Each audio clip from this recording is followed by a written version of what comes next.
So was Veronica a socialite in Napier? Or? No, not at all. She wasn't a lady, she was a ship. Oh. At the time of the earthquake, there was a British Navy ship in town called HMS Veronica. And after the earthquake, they couldn't get out of the port because the water went away. So they came into town and did absolutely sterling work with pulling people out of buildings and putting fires out and actually declaring martial law after a while too, and keeping control. So they did absolutely wonderful work. So after a little while, we put this memorial up to them. I see. So did a lot of famous people come through Napier? Well, we did have Mark Twain here in the 1890s. Now, in those days, the town was very much different because it was surrounded by swamp. And so it was attached to the rest of New Zealand by 2 spits of land. And Mark Twain coined the lovely phrase, see Naples and die, see Napier and spit. It was a very smelly place in those days. But that was changed, of course, by the earthquake. 3rd of February 1931, the land lifted, the Great Convulsion they called it.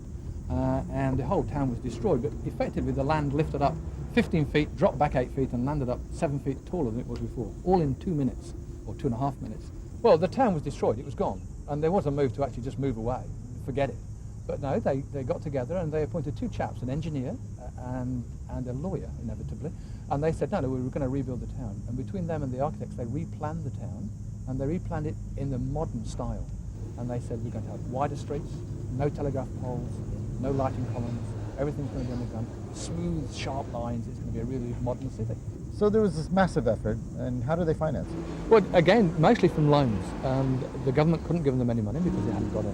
They gave them a grant to build tin towns, they explained before, but the rest of it came from borrowed money. A lot of the companies had to reconstitute themselves, went bankrupt and started borrowing money. And the loan said we've got 2 mortgages, one for the old building and one for the new building. Oh. Now, all this optimism is amazing. Did it also draw people from other parts of the country? Absolutely. Because of, again, Great Depression, not a lot of work about, we had people who came from all over the country to work here.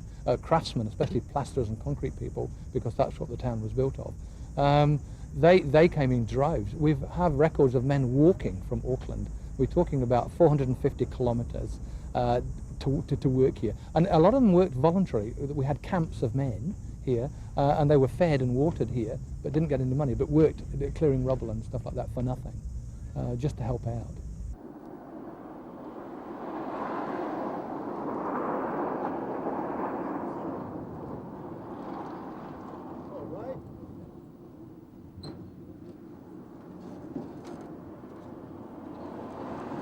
Right.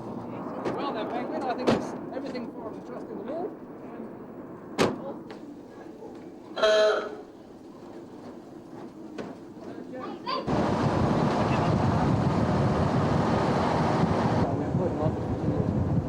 Alleyways and stuff down off the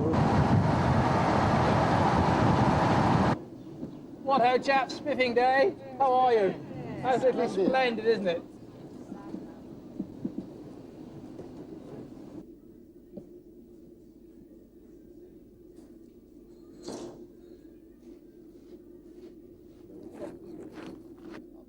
Rick! Brother! Hey, good to see you. Look at this. Joking. Joking. I'm just a renter blonde in the shot here. Well, it's pretty much trying to get some sort of synergy between the food and wine. So the idea is, because the wines are classically based, i.e. the winemaker's from France, and so when she makes her wines, they're made very much in the traditional manner. So it's very hard to match eclectic style food with the wine. So I've gone the opposite direction and used classical style food with a little bit of a contemporary twist, and so there's a lovely synergy between the two. We're right next door to Kai Whenua, which is the Maori word for means food of the land. Kai meaning food, Whenua meaning land, and it's the biggest organic grower in New Zealand. We have something like 600 hectares of organic vegetables, which is, for me and from my perspective, it's exciting because everything that is on the plate is generally organic and can be eaten and enjoyed, hopefully.